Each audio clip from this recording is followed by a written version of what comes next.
Salam alaikum Mazoul, bonsoir. Il y aurait environ 90 000 étudiants maghrébins en France, entre Tunisie, Algérie, Maroc. 90 000.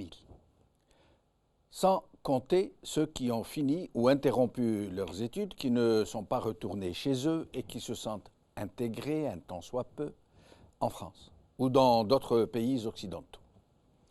Dans ce cas, autant une hémorragie pour leur pays d'origine que pain béni pour le pays d'accueil, qui aura ainsi fait l'économie de tout le cursus scolaire payé chèrement par des pays relativement pauvres et qui consentent un véritable sacrifice pour la formation des générations futures, dont les plus brillants vont étoffer les économies occidentales.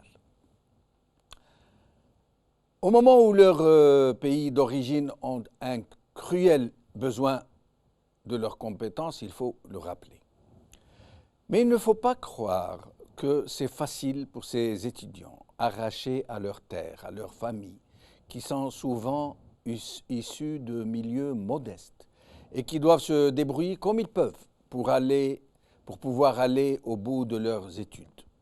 Nombreux n'y parviennent pas et empruntent des chemins de traverse, une difficile intégration dans la société d'accueil, avec tout ce que cela signifie de discrimination, de petits boulots, parfois de misère sociale.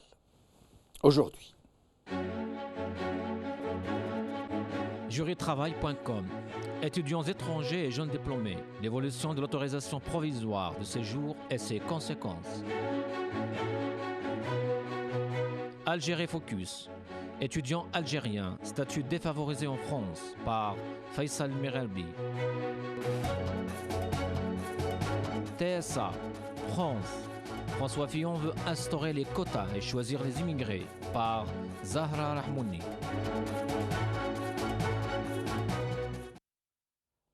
Les étudiants maghrébins en France, c'est le titre de notre émission d'aujourd'hui. Avec nous pour en parler, Faisal Merelbi, avocat au barreau de Paris qui sera avec nous au téléphone. Et dans le plateau, dans quelques moments, vont nous rejoindre Bilal Latbi, secrétaire général de l'Union des étudiants algériens de France, l'UEAF, et Hafsa Alami Rahmouni, rédactrice, doctorante en lexique trilingue. Faisal Merelbi, merci d'être avec nous. Merci de m'avoir invité. Merci. Alors, on nous dit que vous êtes un peu spécialisé dans ce domaine des étudiants, que vous avez beaucoup écrit sur la question. J'aimerais que vous commenciez à nous donner, j'allais dire, un petit aperçu sur les étudiants maghrébins en France. Quelle est leur situation? Combien sont-ils? Quelle est la législation d'une manière globale qui les encadre, etc. Merci de m'avoir invité d'abord et je souhaite je souhaitais présenter mes meilleurs vœux pour les auditeurs d'Al Mararibia pour la nouvelle année. Donc pour répondre à votre question, il faut savoir que la communauté estudiantine maghrébine et notamment algérienne, elle constitue la troisième communauté estudiantine étrangère après les Marocains et les Chinois. Vous avez la communauté maghrébine mise ensemble, c'est-à-dire Maroc, Tunisie et Algérie. Très bien, on va parler de l'ensemble, très bien. Elle devient donc la première communauté. Elle est certainement la première. Moi, j'ai pas le chiffre exact. J'avais essentiellement des chiffres concernant les ressortissants, principalement algériens, mais je parlerai globalement de tous les étudiants maghrébins qui sont installés en France.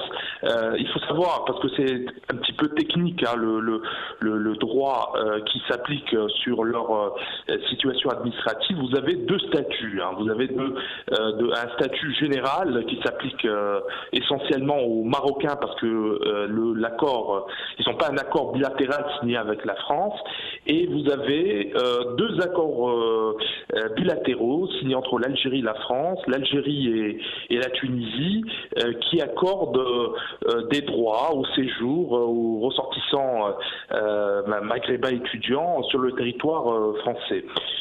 Concernant les ressortissants marocains, donc ils rentrent dans le régime général et ils sont les plus favorisés sur le plan technique juridique pour exercer par exemple une activité salariée sans demander une autorisation de travail en tant qu'étudiant à l'administration française. Vous avez également les Tunisiens qui ont aussi un statut plus favorable que les ressortissants algériens, et je peux dire de manière très objective, ceux qui souffrent sur le plan administratif dans les démarches concernant les obstacles à entreprendre en vue de demander par exemple le changement de statut, en vue de demander une carte de séjour pluriannuelle, pour demander aussi une autorisation provisoire de séjour tout de suite après l'obtention d'un diplôme de haut niveau, de grade Master 2, ce sont les Algériens. Donc j'insiste sur ce point parce qu'il y a une différence, donc un panel assez large de textes, et la situation de ces trois nationalités, notamment la nationalité marocaine, algérienne et tunisienne, n'est pas la même. C'est un point très important. La situation la plus défavorisée, elle concerne, encore une fois, je l'ai dit dans mon exposé, elle concerne essentiellement aux ressortissants algériens, parce que il y a eu plusieurs modifications des lois qui concernent les étudiants depuis essentiellement l'année 2006, et il n'y a pas eu d'avenant, il n'y a pas eu de texte qui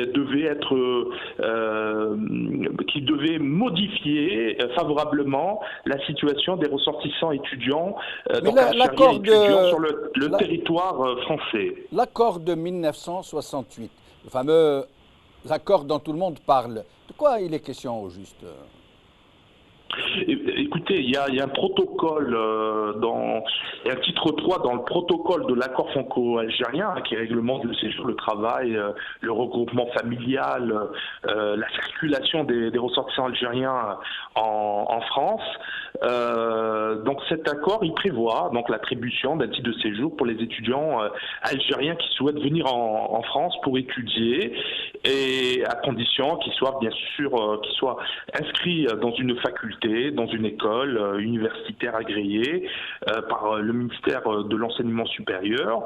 Et cet accord a connu 3 modifications depuis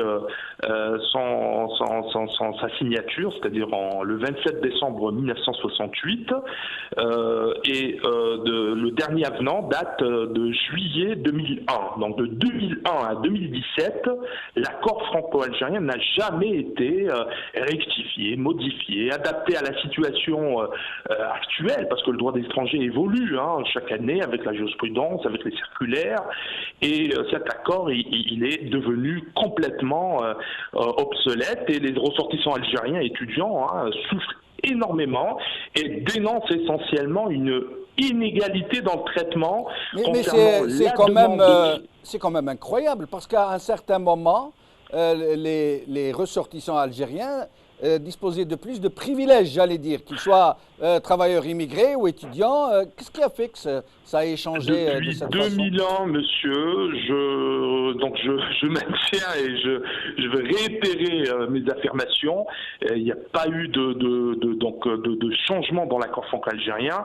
Et comme je viens de le dire, le code de l'entrée du séjour des étrangers, les accords, l'accord bilatéral qui lie la Tunisie avec la France a évolué considérablement, et il accorde des droits que les Algériens n'ont pas.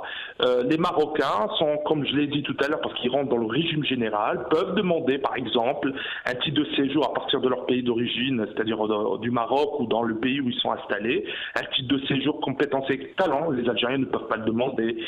Une APS, comme je l'ai indiqué tout à l'heure, une autorisation provisoire de... Pourquoi une telle différence ? Pourquoi est-ce que c'est le fait de l'État algérien qui n'a pas étaient présents pour essayer de faire avancer la situation de ces ressortissants?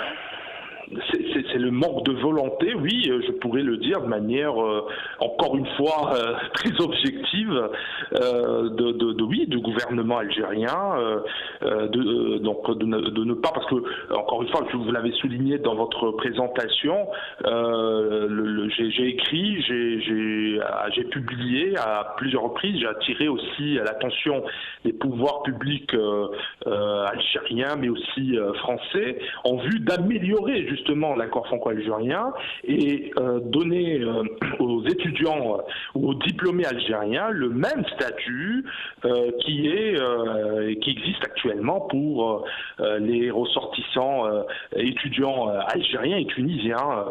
Donc l'a priori que nous avons de dire que les Algériens ont un statut le plus favorable en France parmi la communauté des étrangers, cet a priori est faux. Et la réalité, c'est que le ressortissant algérien étudiant souffre énormément en vue déjà pour renouveler son titre de séjour d'1 an, parce que par exemple les ressortissants étrangers, comme les Marocains par exemple, peuvent solliciter un titre de séjour pluriannuel, c'est-à-dire ils peuvent avoir une sérénité administrative sur une durée allant jusqu'à 4 ans, donc ils peuvent avoir un titre de séjour valable jusqu'à 4 ans, le ressortissant algérien ne peut pas le demander.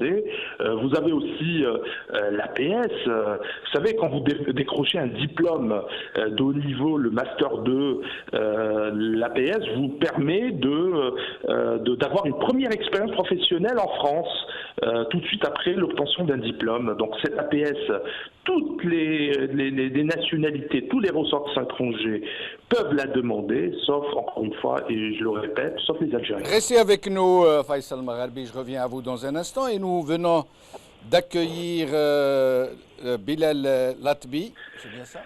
C'est bien ça. Oui, vous êtes secrétaire général de l'Union des étudiants algériens de France, l'UEAF. Merci d'être avec nous. Je vous remercie pour votre invitation. Je viens de sortir du travail parce que je suis aussi étudiant. Je dois travailler pour payer mes études. Nous allons parler justement. Parce que je ne dispose pas de bourse, effectivement, oui. comme la majorité des étudiants algériens et étrangers en France. Très bien. Qui maintenant vivent en double casquette, oui. Alliant les études le matin et le travail le soir. Généralement des petits boulots. Exactement. Très contraignant et précarisant pour des étudiants. Très bien. Et il y a Hafsa Alami Rahmouni qui vient d'arriver au studio, qu'on est en train de préparer, qui va nous rejoindre. Oui.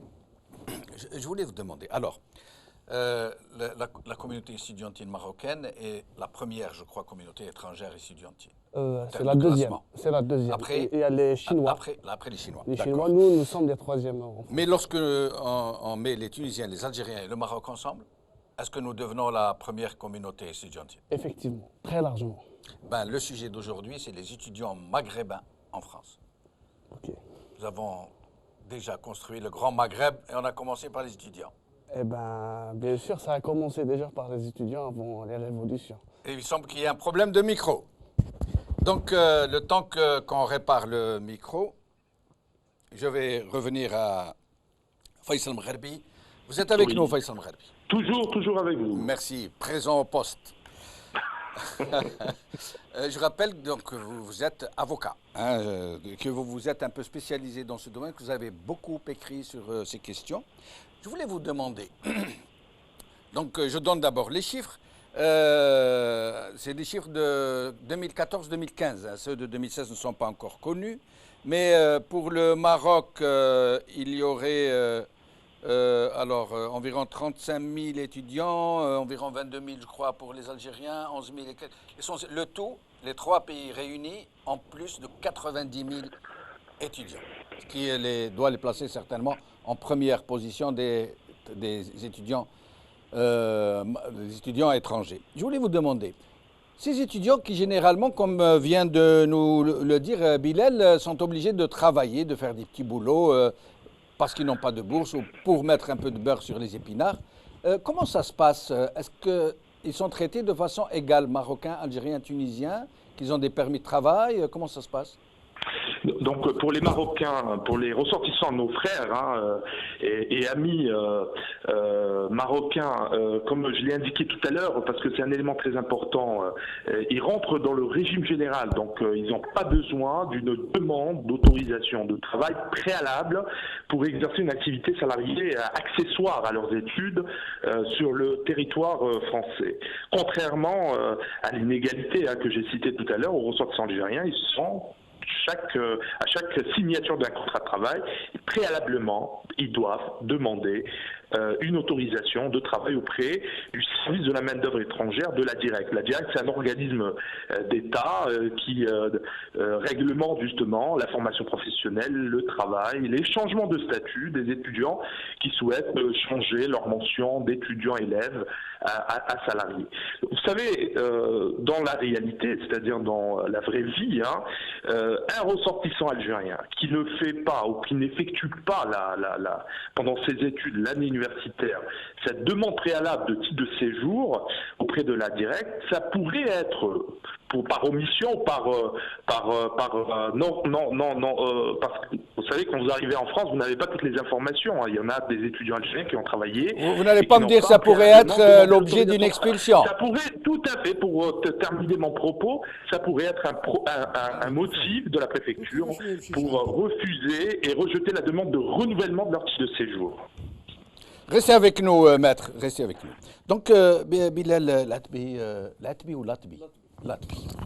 Donc, vous nous disiez que donc, vous êtes obligé de faire un petit boulot. D'abord, qu'est-ce que vous faites pour... Je viens de décrocher un petit poste à la Croix-Rouge pour aider les réfugiés, demandeurs d'asile dans leur démarche. Donc, généralement, c'est des Syriens, Soudanais, Afghans qu'on aide dans leur démarche. Ça fait partie aussi de mon engagement aussi parce que dans l'UAF, donc on fait aussi au sein de l'UAF de l'accompagnement, de l'aide et de l'orientation des étudiants. Donc l'accompagnement pendant la rentrée scolaire, on accueille les nouveaux étudiants, nouveaux arrivants, pas uniquement des Algériens, mais majoritairement d'Algériens au sein de nos universités. Moi, je suis étudiant à Paris 13. On a une section à Paris 8, à Paris 6. Donc, c'est des grandes sections qui accueillent beaucoup d'étudiants qu'on arrive à inscrire parce qu'il faut savoir une chose. Quand on vient en France, on ne vient pas parce qu'on a choisi notre université. C'est parce qu'on fait nos choix. On fait 15 choix à Campus France, c'est parce que vous avez connu Campus France, mais le Campus France, c'est un organisme d'État qui est censé réguler et promouvoir en quelque sorte l'enseignement supérieur français dans les pays étrangers. Il se trouve qu'en Algérie, on a 5 centres. C'est à travers ça que tout étudiant algérien désirant venir étudier en France doit venir faire ses démarches. Par ce canal. Exactement. C'est un canal très qui est très sollicité, mais très bureaucratique aussi. Parce qu'aujourd'hui, il faut savoir que pour faire ces démarches, il faut passer par plusieurs étapes. La première étape, passer un test de français qui coûte 7000 dinars ou plus. Par la suite, déposer un dossier de candidature à Campus France qui peut coûter jusqu'à 8000 dinars. Par la suite, il faut passer des entretiens. Si on a la chance, après tout ce filtrage, d'avoir une inscription, il faut aussi passer par l'ultime filtrage, c'est celui de l'ambassade, du consulat qui traite notre demande de visa, qui pourra, oui ou non, nous donner notre visa pour venir en France. Sur quels critères se fait la sélection ? C'est sur des critères arbitraires, malheureusement, parce qu'on ne connaît pas vraiment la mission concrète de Campus France. On a fait plusieurs fois des conférences pour lutter contre ces pratiques, parce qu'on ne connaît pas concrètement sur quoi se base. Les profils de sélection. Exactement. Est-ce sur les connaissances, sur autre chose dont on ne sait rien? Parce que les personnes qu'on a en face de nous, ce n'est pas des professionnels, ce n'est pas des personnes qui connaissent notre domaine d'études. On tombe sur des personnes qui sont vraiment dans d'autres compétences et à qui on expose notre projet d'études. Peut-être sont-ils un profil idéologique, un profil psychologique Ça va dans la ligne droite de l'immigration choisie et de la gestion de flux. Voilà, c'est clair. Ça a été créé après 2007, donc du coup ça va dans ce sens. Parce que généralement, ils savent que la plupart des étudiants qui viennent étudier en France, très généralement, ils ne retournent pas dans leur pays d'origine. Ils le savent, ils partent sur ce postulat, sur cet objectif, cette vision qu'il vaut mieux choisir l'étudiant parce qu'il pourrait devenir un membre de la société française et s'y intégrer. Après, oui, idéologiquement, oui, on peut remettre ça en cause parce qu'aujourd'hui, malheureusement, on choisit carrément les gens qui ont le droit de séjourner, d'étudier ou bien de vivre en France. Parce que ces étudiants, automatiquement, ceux qui ont fait des études en France, ils pourront déjà, la loi leur permet d'exercer un travail après leurs études, s'ils remplissent bien sûr des critères. S'ils souhaitent s'installer en France, c'est le boulevard. Après, il y a toujours des contraintes. Je ne dis pas que quand on arrive en France, on trouve quel genre de contraintes? La première des choses, quand on arrive en France, on a notre visa. Eh ben, malheureusement, on se dit que tout est fini, mais c'est là que tout va commencer. Tous les problèmes vont surgir. Première difficulté, les étudiants ne trouvent aucun centre d'accueil pour les accueillir, les orienter, les informer sur toutes les procédures à suivre en France. Il faut savoir que c'est des étudiants qui viennent d'autres pays, d'autres cultures, qui n'ont pas vraiment la connaissance du pays, de la langue surtout, du coup qui se retrouvent livrés à eux-mêmes. Aujourd'hui, c'est une mission qui manque à la France. Malheureusement, on fait appel aux étudiants, mais on ne les accueille pas. Il y a les problèmes administratifs, parce que quand on est étudiant, en France, on doit, même si on a notre visa, c'est le cas des Algériens, notre visa ne nous permet pas de séjourner au-delà de 2 mois sans demander notre titre de séjour. Les autres nationalités, comme les Marocains par exemple, ils ont un visa qui vaut un titre de séjour pendant 1 année. Ça leur permet déjà de s'installer, de ne pas vraiment subir certaines précarités. Pour vous, c'est 2 mois, si j'ai bien compris? C'est un visa de 3 mois, mais il faut solliciter un titre de séjour dans les 2 mois suivant l'arrivée en France. D'accord. Et pour demander ce titre de séjour, il faut justifier de l'inscription, d'avoir une attestation d'hébergement, d'être soit locataire, soit hébergé à titre gracieux par des proches, par la famille. Et ultime condition, c'est la condition de ressources. Ils exigent 7 300 € par an pour avoir un titre de séjour.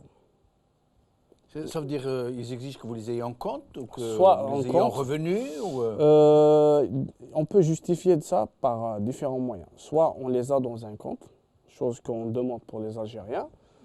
Ouais, donc les Marocains peuvent donc. Soit ceux qui ont des bourses, ils peuvent justifier par leur bourse. Soit ceux qui ont une aide financière accordée par le pays d'origine. Soit par le pays d'origine, soit par le gouvernement français. Il y a différentes bourses. Il y a des bourses qui sont accordées par le gouvernement français? Oui, pour certains cas. Pour certains cas, il y a des programmes. Vous nous direz tout à l'heure les conditions. Il y a des programmes qui sont destinés. Et le troisième cas, c'est quand on arrive en France, c'est être pris en charge par un proche, par une personne, à hauteur de 615 € par mois. Il faut savoir que 615 € ne correspond pas au maximum de la bourse française. Pour un étudiant qui a le 7e échelon en bourse en France, sa bourse, elle est de 550 €. On exige à un étudiant étranger d'avoir 615 €. Restez avec nous. Nous accueillons Hafsa Alami Rahmouni, qui est avec nous. Merci beaucoup. Je vous en prie, merci. Nouwarti al-Hitta, comme ils disent les Égyptiens. Merci d'être avec nous. Alors, vous êtes marocaine. Oui.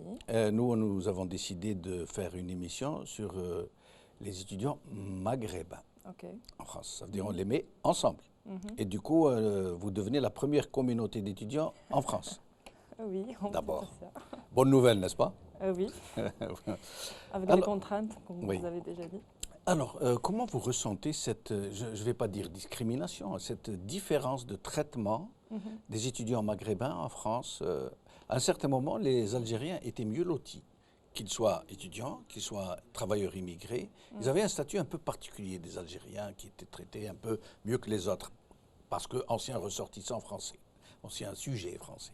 Oui. Mais maintenant, nous venons d'apprendre qu'il y a une réelle différence, parce qu'il y a des conventions signées entre le Maroc et la France, la Tunisie et la France, et que pour ce qui est de l'Algérie, il y a une carence, il y a une vacance de l'État algérien qui est absent en la matière. Comment vous la ressentez, cette différence? Ça n'empêche pas que même les Marocains, ils ont des problèmes de toute façon. Oui, certainement. Moi, je suis arrivée en France en 2009.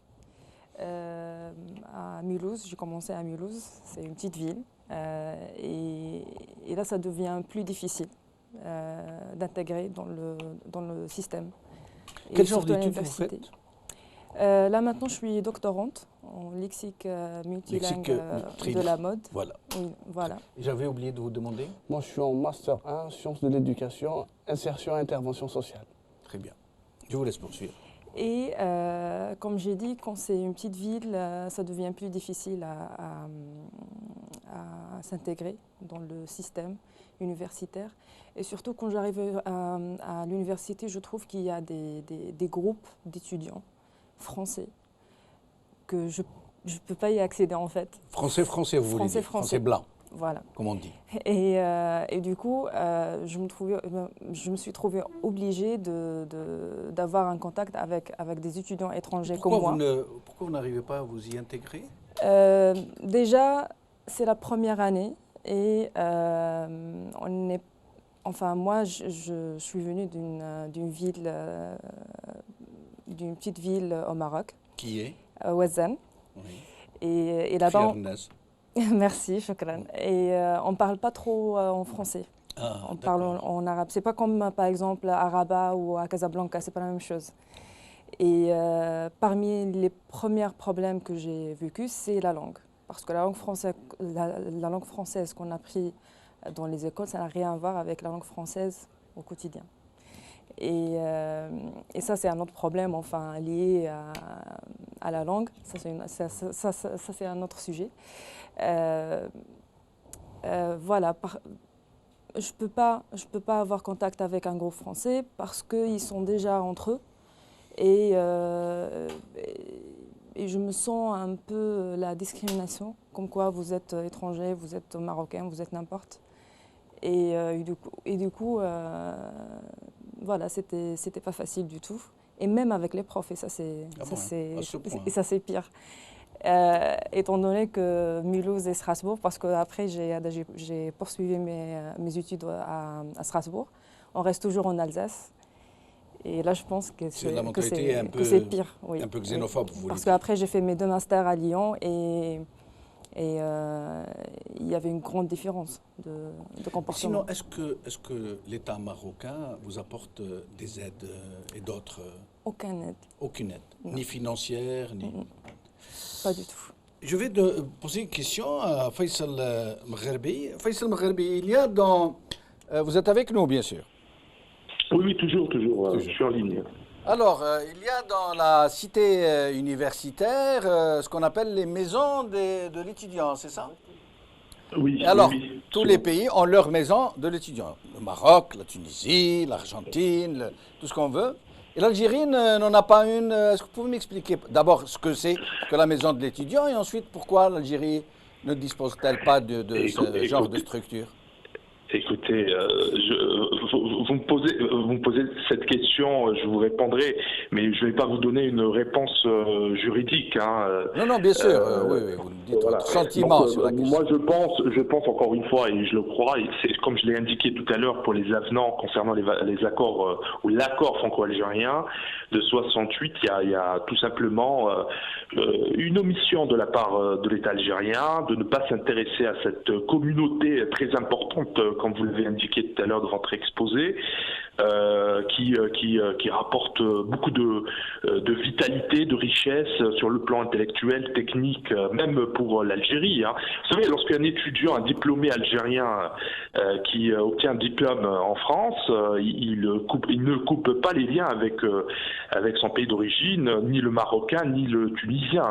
Le pays d'origine, il est toujours gagnant d'avoir un diplômé de sa nationalité ou de ses origines, hein, algérienne, tunisienne et marocaine, parce qu'on essaye toujours, hein, lorsqu'on a un diplôme, d'essayer de renouer avec son pays et essayer aussi de contribuer dans son développement culturel, technique, mais aussi dans l'enseignement et la formation professionnelle. Donc oui, c'est une erreur de la part du gouvernement algérien de ne pas penser à installer dans la cité internationale une maison de l'Algérie au sein de cette communauté estudiantine à Paris. Donc c'est au gouvernement algérien d'initier, de proposer éventuellement au gouvernement français de construire donc une maison de l'Algérie pour donner un rayonnement de l'Algérie au sein de cette cité internationale. Merci beaucoup Faisal Magherbi, au plaisir de vous revoir très bientôt Inch'Allah. Merci. Alors, je reviens à vous Bilal Latbi. Cette histoire de maison de l'Algérie, c'est curieux. Toutes les communautés étudiantines ont leur maison de leur pays d'origine, sauf l'Algérie. Pourquoi ? Pour vous répondre, en mois d'octobre, une journaliste de Liberté m'a interviewé sur cette question. Effectivement, elle avait mené sa recherche. Elle avait trouvé que le gouvernement algérien avait prévu de construire, elle avait alloué un budget pour construire cette maison. Le protocole a été signé en 2005, qui devait être concrétisé en 2009. Malheureusement, depuis, il n'y a eu aucune nouvelle. Le projet a réapparu lors de la visite de François Hollande en Algérie. Ils avaient fait un grand projet, ils avaient fait de la publicité là-dessus. La mairie de Paris a plusieurs fois communiqué là-dessus, mais comme par hasard, cette année, le budget a disparu. Donc ça ne m'étonne pas les étudiants algériens et la communauté algérienne à l'étranger, parce que l'État algérien, en tout cas ceux qui sont au pouvoir, ne se sont jamais souciés de la question des ressortissants algériens à l'étranger, ni même des étudiants, parce que si aujourd'hui on est amené à venir en France, c'est pas parce qu'on a quitté notre pays de notre plein gré, mais parce qu'on n'a pas d'avenir dans notre pays. Malheureusement, il faut le dire. Parce que les étudiants qui viennent ici, c'est pas parce qu'ils cherchent vraiment à élever un niveau. Oui, certes, il y a beaucoup qui viennent en France pour améliorer leur niveau, avoir une expérience, sortir et voir autre chose que son pays. Mais la réalité est beaucoup plus amère. Aujourd'hui, dans les universités algériennes, on voit que l'État n'a pas fait son travail. Il a complètement abandonné les étudiants à leur sort. Il n'y a quasiment plus d'université au sens noble du terme. Ouais. Ça c'est sûr. Et une autre chose, le consulat algérien, apparemment, il représente que ceux qui sont au pouvoir. Les fils à papa. Malheureusement, quand on va là-bas, on voit les traitements qu'on subit. Vous voyez la différence entre étudiants ? Et eux, ils ont des bourses, ils ont des aides, ils ont des... Après, je ne pourrais pas vous dire que je connais des gens qui ont des bourses. Oui. Ça, je ne peux pas l'affirmer parce que je n'ai aucune donnée. Mais sûrement, oui. Connaissant le régime algérien... Alors, vous vous dites littéralement abandonné alors que vous êtes, je rappelle, le Maroc est c'est les chiffres de 2015. Vous êtes de 35 199. Vous êtes la première communauté. Okay. Et l'Algérie est de... que je ne me trompe pas. 21 279. Ça veut dire plus de 20 000 étudiants en 2015. Ça veut dire que maintenant, il y en a beaucoup plus. Et malgré ça, c'est rien. C'est comme si vous n'existiez pas. Oui, à titre d'exemple. En 2015, d'ailleurs, Maître Magherbi a fait a communiqué là-dessus et a donné c'est un peu l'avocat des étudiants. Hein. Oui, il est très proche, il est très spécialisé dans le Moi, je ne le connais pas personnellement, mais j'y suis. Vous entendez parler de lui Oui, parce qu'en 2015, la préfecture de Bobigny a décidé unilatéralement de suspendre les changements de statut des étudiants vers le statut de commerçant ou de salarié, s'appuyant sur un texte qui disait que vous devez retourner dans votre pays d'origine, refaire une demande. Et si la demande aboutit, vous revenez, vous demandez un titre de séjour qui est équivalent à l'activité demandée. Attendez qu'on comprenne bien. Ça veut dire, quelle année vous m'avez dit ? En 2015. 2015. Ouais. C'est-à-dire si vous voulez avoir 2014, un titre de séjour, pas de titre de séjour d'étudiant. Vous devez retourner au pays. Non, pas étudiant, mais changement de statut. Changement de statut. Ça veut dire que vous devez être soit commerçant, soit salarié. Si vous voulez le faire, avant, la loi permettait de faire un changement de statut. Pour les Algériens, s'ils justifient avoir créé une entreprise... Ici même, sans devoir retourner au pays. Viable économiquement, la préfecture leur donne un titre de séjour qui est équivalent à une année, renouvelable. ou bien pour celui de salarié, qui est valable pour tout le monde aussi. Donc si on veut être salarié en France après ses études, si on remplit certaines conditions, on va revenir sur les conditions drastiques pour avoir un statut salarié en France. C'est pas facile, c'est pas en ayant un contrat à McDo qu'on va faire un changement de statut, c'est faux. Et donc, la préfecture a unilatéralement décidé de suspendre ça et a donné des OQTF. On s'est occupé de ce cas, l'UAF. On a mené une campagne avec le syndicat majoritaire français, l'UNEF. On a mené campagne, on a interpellé le ministère de l'Intérieur français, le préfet, et aussi on a interpellé l'État algérien qui n'a pas daigné répondre. Oui, de toute façon, on savait très très bien, mais on tentait pas, parce qu'ils ont bafoué les accords franco-algériens. La préfecture a bafoué les accords. Du coup, par la suite, on a vu que la préfecture n'a pas voulu faire machine arrière. On a procédé à des mobilisations jusqu'à ce que la préfecture justifie qu'ils se sont appuyés sur une jurisprudence de 2010 qui disait que les étudiants ne pouvaient pas faire un changement de statut, qu'ils devaient repartir chez eux.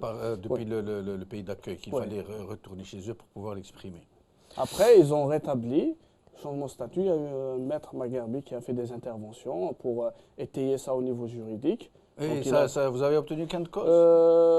Oui, on a eu gain de cause. Vous pouvez faire une demande de changement de statut sans repartir au pays? Exactement. On a eu gain de cause, c'est grâce à la lutte. Heureusement qu'on est là aujourd'hui. Donc on lutte, on est des syndicalistes. Malgré qu'on Parfois, il faut toujours faire ça.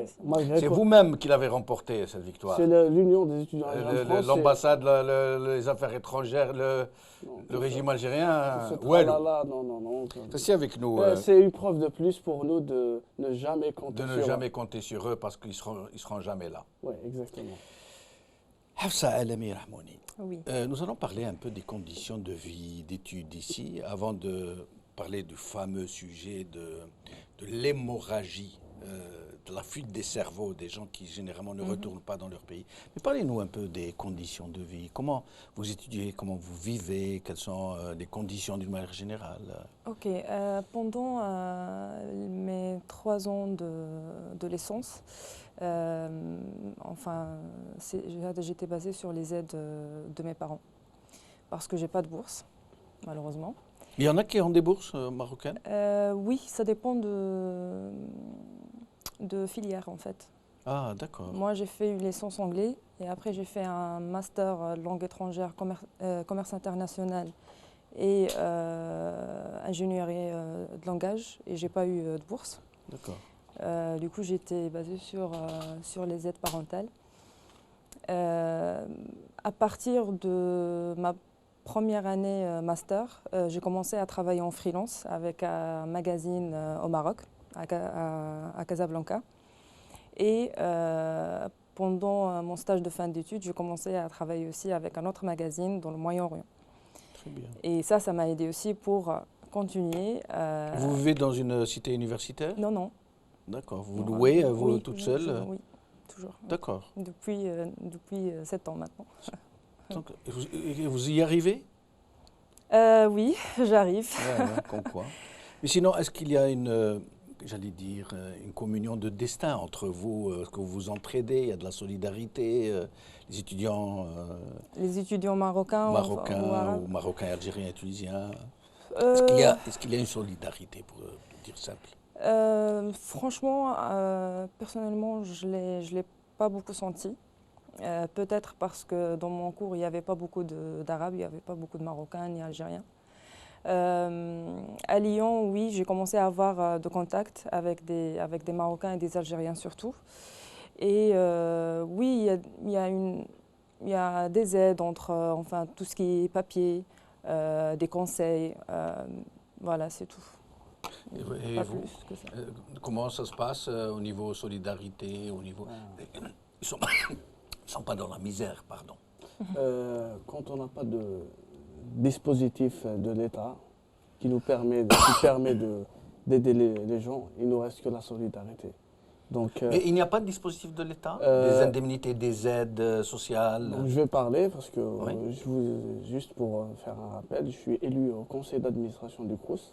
D'accord. Donc je suis élu par les étudiants pour représenter les étudiants au sein du conseil d'administration du Crous.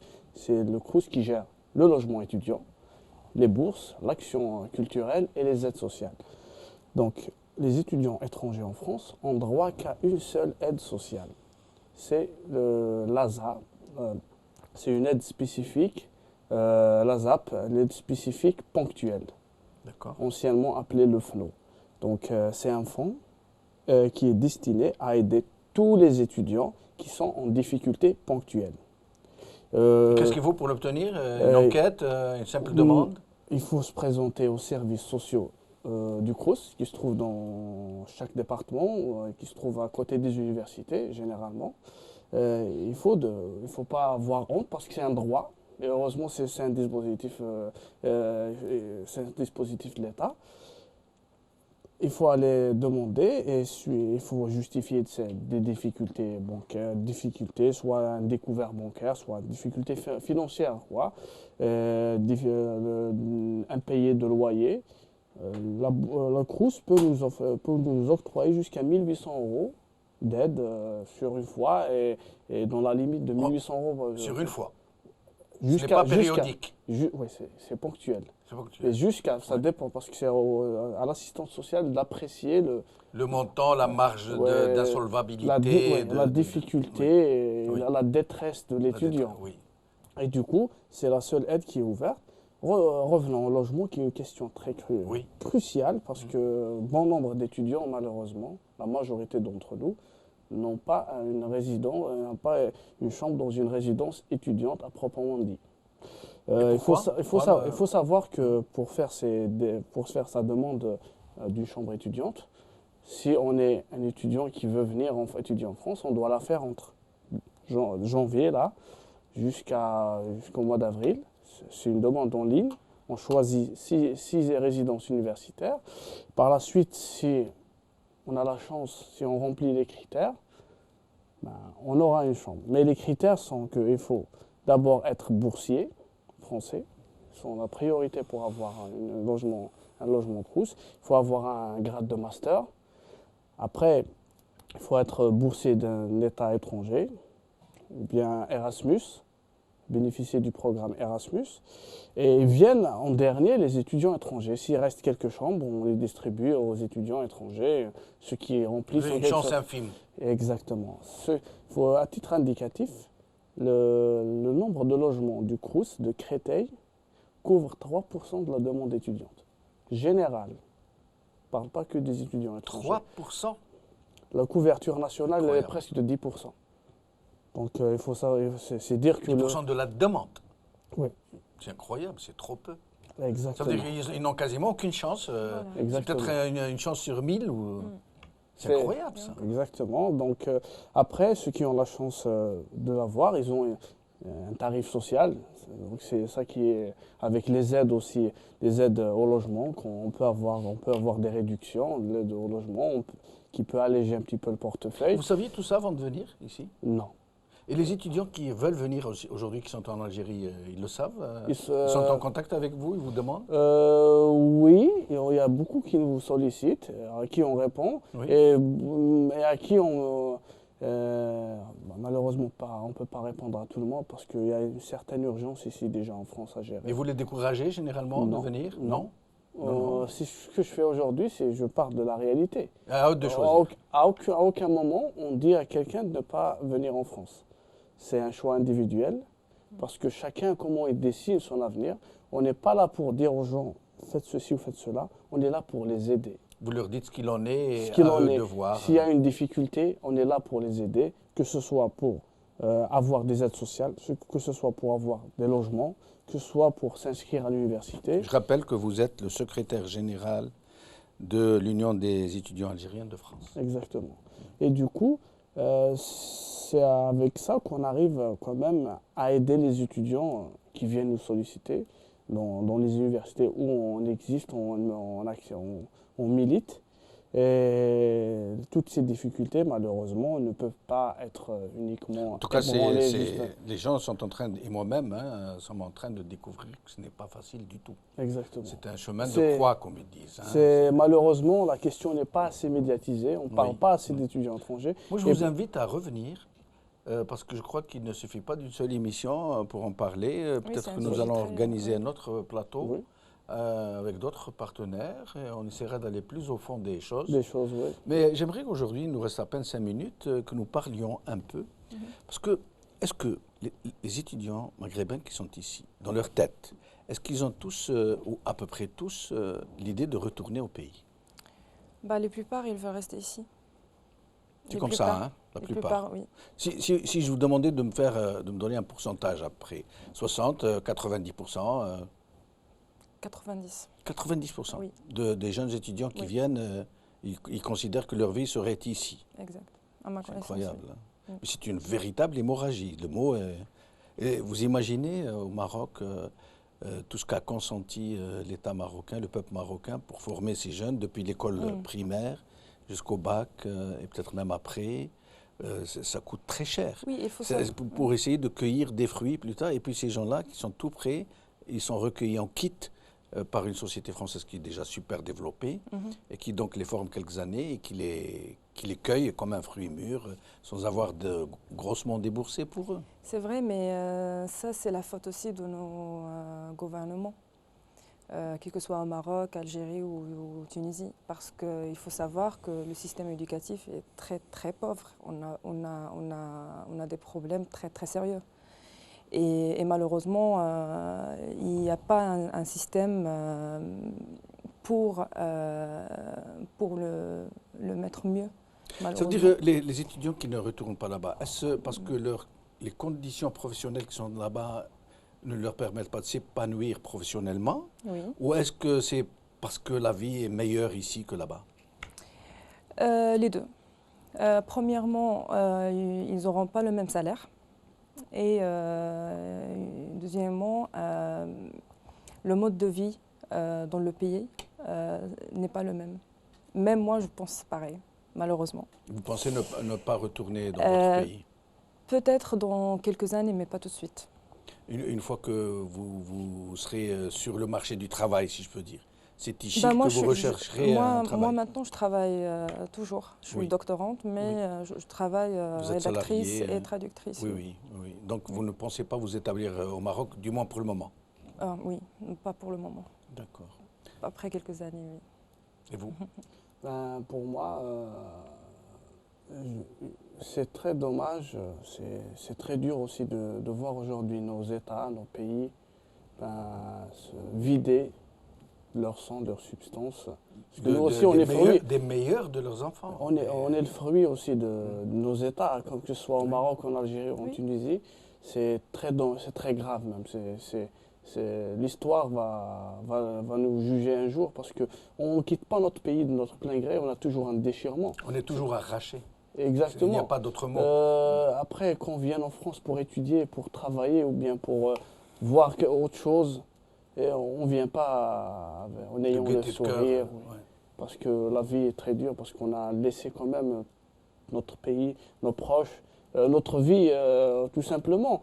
Même si on est en France, d'ailleurs, en tant qu'étudiant, on arrive, on nous accueille avec ces conditions drastiques de séjour.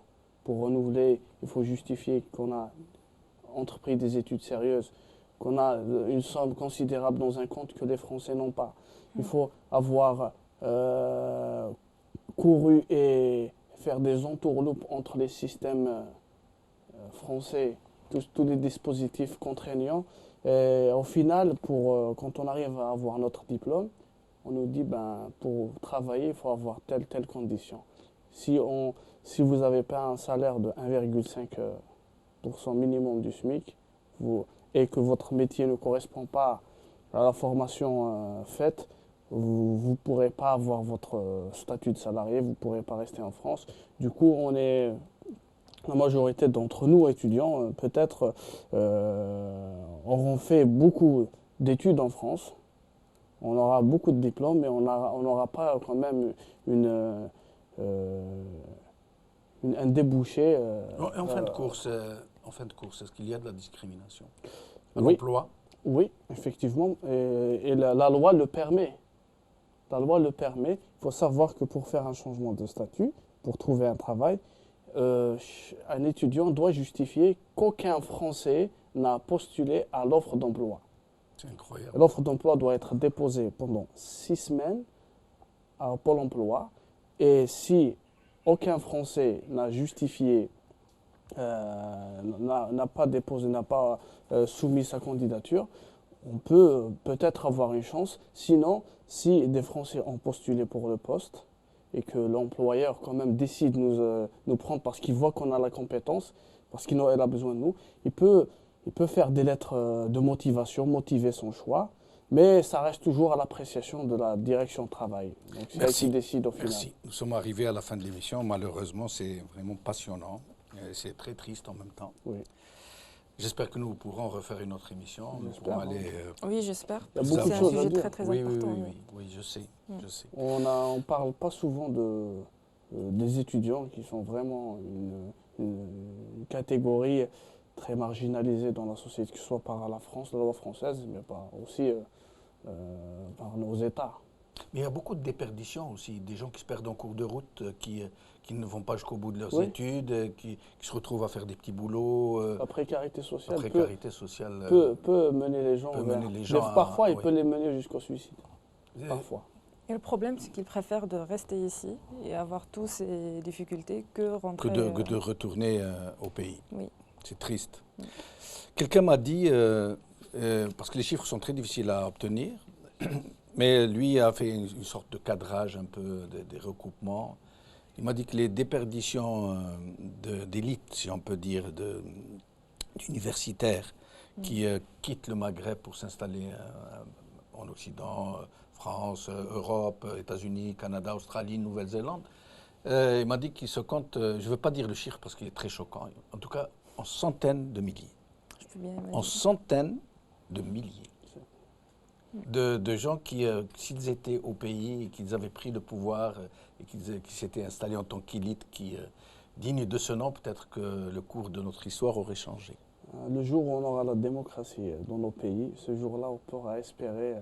Et un bon système éducatif aussi. C'est la démocratie, c'est le peuple, la voix du peuple qui est... Mais vous ne pensez pas que la démocratie, c'est aux élites d'être à l'avant-garde pour sa revendication et son avènement? Après, l'élite, si nous considérons comme élite et on vient en France, c'est pas à partir de la France qu'on va changer les choses. On peut les aider, mais c'est aux gens qui sont en Algérie, ceux qui vivent la difficulté quotidienne, rien qu'à voir la loi de finances qui vient de passer, qui a vraiment mis un coup de poing fatal aux pauvres Algériens. Oui. Mais le Mazel, le Khair al-Goddam. Vous savez, le comble du comble, c'est que l'université algérienne, pour parler que je connais un peu, vous savez par quoi elle se distingue aujourd'hui? Elle est totalement absente. Un pays où l'université n'existe pas. Elle n'est pas sur le champ politique. Ça veut dire que ce n'est pas qu'elle n'y est pas un peu, elle n'y est pas du tout. Elle n'existe pas du tout, l'université. Vous savez par quoi elle se distingue? Par quoi elle est le plus connue? Je suis désolé de le dire. Je suis désolé pour les vrais universitaires, les gens qui ne méritent pas d'être mis dans le même paquet. Elle est connue pour le plagiat. Et je ne veux pas en dire plus parce que c'est dire qu'ils ont mené le pays à un stade où il sera très difficile de le relever, mais j'espère quand même que les élites maghrébines décideront malgré tout de retourner au pays. On se souvient d'où on vient, donc on ne peut pas laisser... Donc vous saurez où vous allez. Oui. Vous allez aller. On va pas lâcher nos pays, on ne va pas quand même céder aux volontés des régimes, parce qu'aujourd'hui, entre étudiants algériens, marocains, tunisiens en France, c'est en France qu'on arrive à voir qu'on est une seule et même patrie, avec un seul et même peuple, avec une seule destinée. Inch'Allah, le grand Maghreb des peuples. Franchement, je crois qu'on a pas mal d'opportunités au Maroc ou en Algérie. Il faut juste essayer, faire de l'effort. Merci beaucoup. On a dépassé le temps, mais les gens de la régie et le rédacteur en chef m'ont dit vous pouvez continuer, c'est tellement passionnant qu'on ne peut pas vous interrompre. Merci beaucoup d'être avec nous. Inch'Allah, une autre émission. Et c'est vraiment très intéressant et très émouvant en même temps. Merci d'être avec nous. Merci à vous. Une autre fois. Merci à vous, chers téléspectateurs. Donc, merci à Bilal Latbi, merci à Hafsa Alami Rahmouni, merci à Maître Faisal Magherbi, Merci à vous, chers téléspectateurs, de nous avoir accordé votre attention. Bqaw ala khair, bislama.